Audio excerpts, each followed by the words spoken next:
मुसलमानों को टारगेट करते हुए सीधा नाम लेकर घुसपैठिया कहना। बहुत सारे लोग ट्विटर पर लिख रहे हैं जो मुस्लिम समाज के लोग हैं। मैं अतिया जैदी जो एक इतिहासकार हैं, इरफान हबीब उनकी पत्नी है, एकेडमिशियन है, उन्होंने जो लिखा मैं चाहता हूँ उनकी भावनाओं को आप समझिए। मैं तो भावुक हो गया अतिया जैदी को पढ़कर। उन्होंने कुछ लोगों को टैग भी किया है और लिखा है। अतिया जैदी ने चूँकि मुस्लिम जो भी अगर एक उस समाज का जो रहा है उसकी तकलीफ़ का अंदाज़ा शायद बीजेपी नेताओं को होता नहीं है, इसलिए इस तरह की बात प्रधानमंत्री पद पर बैठा आदमी भी करता है। और भाषण में 140 करोड़ मेरा परिवार, 140 करोड़ मेरा परिवार, पूरा देश मेरा परिवार, हर भारतीय मेरा परिवार।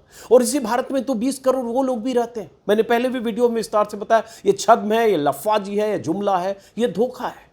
अतिया जैदी ने लिखा, Why does my PM hate me so? मेरे प्रधानमंत्री मुझसे इतनी नफरत क्यों करते हैं? सही बात है, क्योंकि वो उसी जमात, उसी धर्म, उसी कौम से हैं जिस कौम को लेकर प्रधानमंत्री मोदी ने कह दिया घुसपैठिए, ज़्यादा बच्चा पैदा करने वाले हैं। अतिया जैदी ने लिखा, my grandparents played their small roles in the freedom movement. मेरे ग्रैंड पेरेंट्स ने फ्रीडम मूवमेंट में, आज़ादी की लड़ाई में अपनी छोटी सी भूमिका निभाई थी। My father served the RBI, set up NABARD, contributed to the economy. मेरे पिता ने RBI के लिए काम किया, नाबार्ड के सेटअप में भूमिका निभाई और भारत की इकोनॉमी में अपना कंट्रीब्यूशन दिया। I as an educationist work for the future of our country. मैं एक शिक्षाविद के तौर पर देश के लिए काम करती हूँ, देश के भविष्य के लिए काम करती हूँ। I have 2 children, I have brought them up as proud Indians. मेरे 2 बच्चे हैं और मैंने एक गर्व वाले भारतीय की तरह उन्हें उनकी अपब्रिंगिंग की है। उन्होंने 4 लोगों को टैग किया है। अतिया जैदी को मैं आपा बोलता हूं और उनकी ये लाइन पढ़कर कि will anyone tell me what wrong have I done? क्या कोई मुझे बता सकता है कि मैंने गलती क्या की है? Will my friends here speak up for me for 20 crore Indians? क्या मेरे दोस्त मेरे लिए बोलेंगे, उन 20 करोड़ लोगों के लिए बोलेंगे?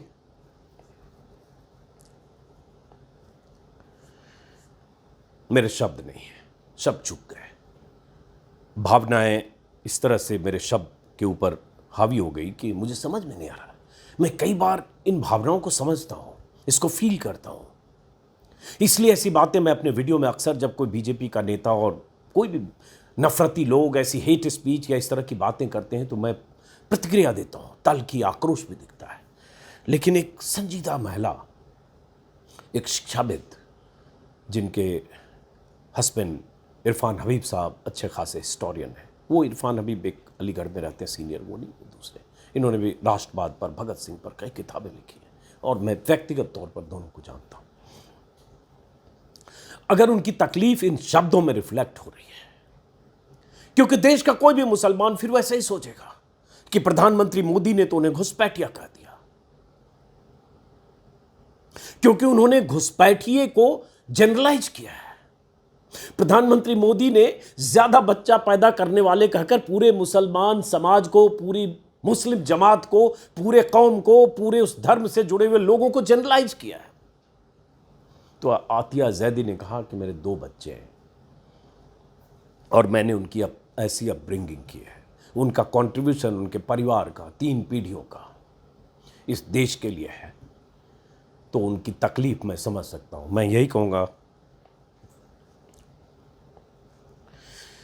अतिया आपा की करोड़ों लोग इस देश में हैं, सॉरी,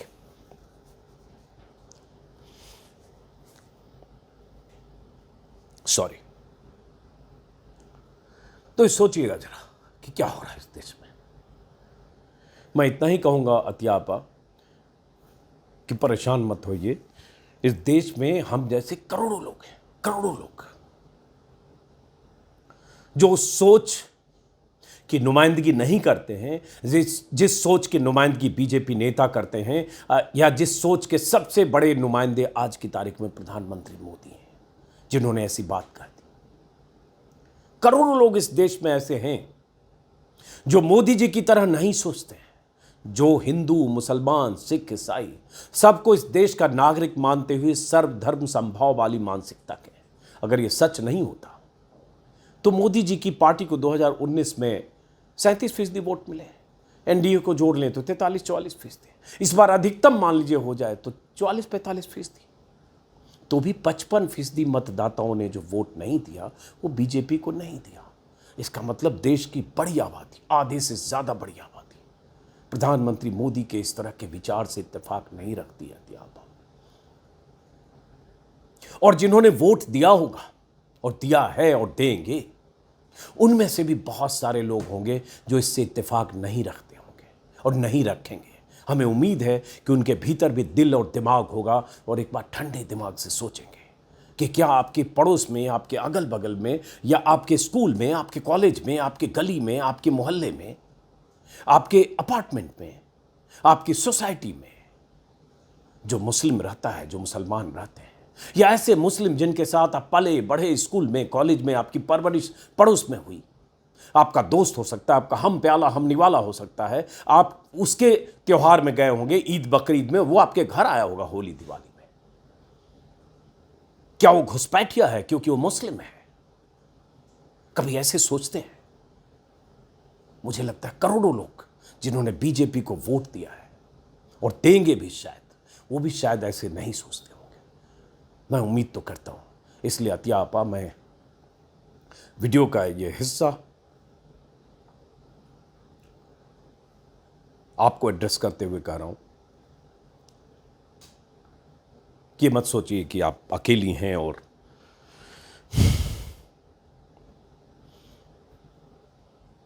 ये दौर भी बीतेगा कभी न कभी। कब बीतेगा, कैसे बीतेगा, किस पर क्या गुजरेगी, किस पर क्या गुजर रही है, इसके बारे में हम लोग आकलन, अनुमान ही लगा सकते हैं। लेकिन उम्मीद और हौसला दोनों हम सबको रखना होगा।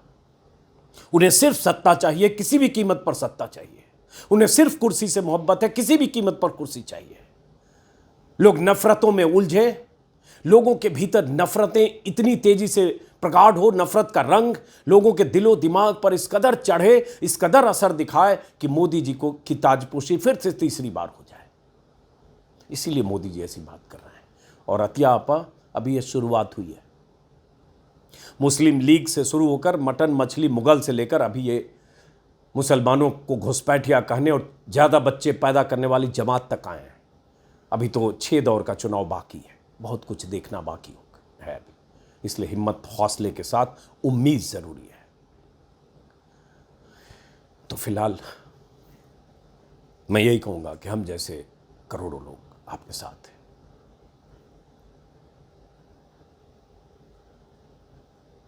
मैं आपकी मनोदशा को समझ सकता हूं।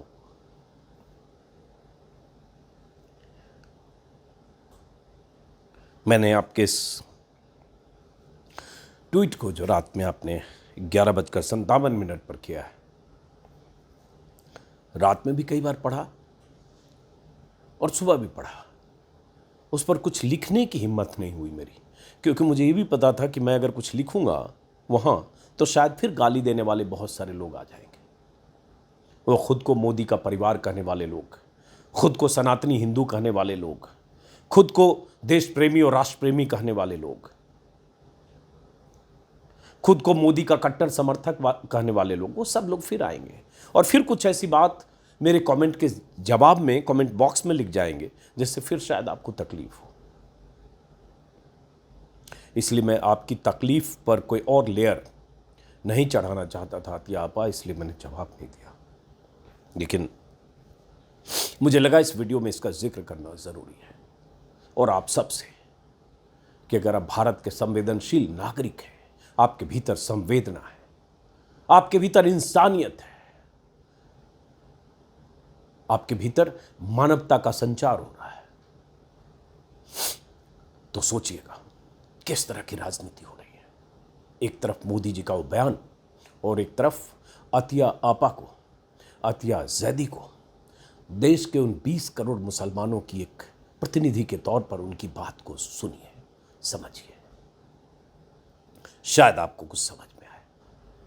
जब कोई अनंत हेगड़े या कोई गिरिराज सिंह या कोई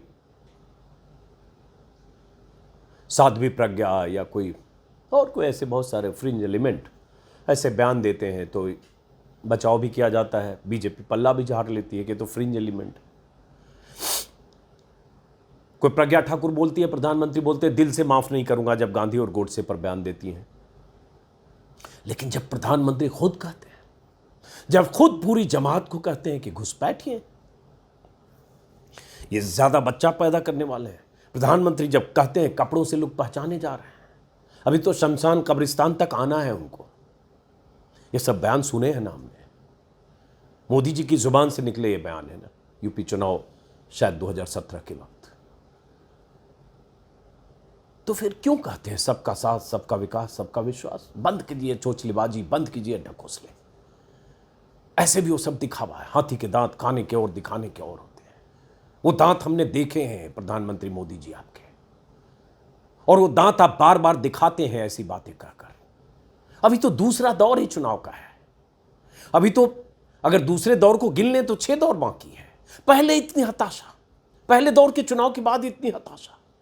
मुस्लिम लीग से शुरू हुए, मटन मछली मुगल से होते हुए आप पूरी कौम को, पूरी जमात को, एक 20 करोड़ की आबादी को जो सदियों से इस देश में रह रही है, जिसका कंट्रीब्यूशन इस देश में किसी दूसरे जमात या दूसरे धर्म से कम नहीं है, सेना से लेकर हर क्षेत्र में देख लीजिए कंट्रीब्यूशन। अभी क्या हुआ, यूपीएससी के नतीजे आए, मुझे नंबर ठीक से याद नहीं, लगभग 50 उसमें मुस्लिम समाज के युवाओं ने यूपीएससी में स्थान पाया है। 50 या उससे ज़्यादा, मुझे नंबर याद नहीं है। वो क्या करेंगे? देश की सेवा ही तो करेंगे। और इस पर मैं क्या बताऊं विस्तार से, आप भी समझते हैं। और आपकी पार्टी में प्रधानमंत्री जी मुख्तार अब्बास नकवी और शाहनवाज हुसैन और भी कुछ लोग हैं, वो सब भी घुसपैठिए हैं। वो सब भी 4 बच्चे पैदा करने वाले हैं। वैसे 4 बच्चे पैदा करने वाले बीजेपी में, ज़्यादा बच्चे पैदा करने वाले बीजेपी में सांसद और मंत्री भी हैं। लेकिन चलिए, मुद्दा ये नहीं है। मुद्दा तो नफरत का है, मुद्दा तो एक धर्म को टारगेट करने का, और मुद्दा हिंदू मुसलमान करके चुनाव में आपको अपनी ज़मीन जो आपको हिलती हुई, डगमगाती हुई, खोती हुई दिख रही है, उसे हासिल करने का। हो सकता है आपको 400 पार के आंकड़े आपने नारे दिए हैं, हो सकता है एक बार फिर आपकी सरकार बन जाए, हो सकता है, मुमकिन है कि आपको 272 से ज़्यादा सीटें आ जाए जितनी सरकार बनाने के लिए चाहिए। और मुमकिन ये भी है कि आपको झटका लगे, क्योंकि आपको झटकों का डर है, इसलिए आप उस डर को पाटने के लिए आप नफरत की ऊपर से तख्ती लगा रहे हैं। अगर ये ना होता तो जो आप कहते रहे प्रधानमंत्री मोदी जी 140 करोड़ लोग मेरे परिवार हैं, तो उससे भटकने में और उससे ये मुसलमान तक आने में आपको बस कुछ हफ्तों के वक्त लगे। चलिए फिलहाल इस वीडियो को यहीं खत्म करते हैं, बहुत कुछ है कहने को। नमस्कार।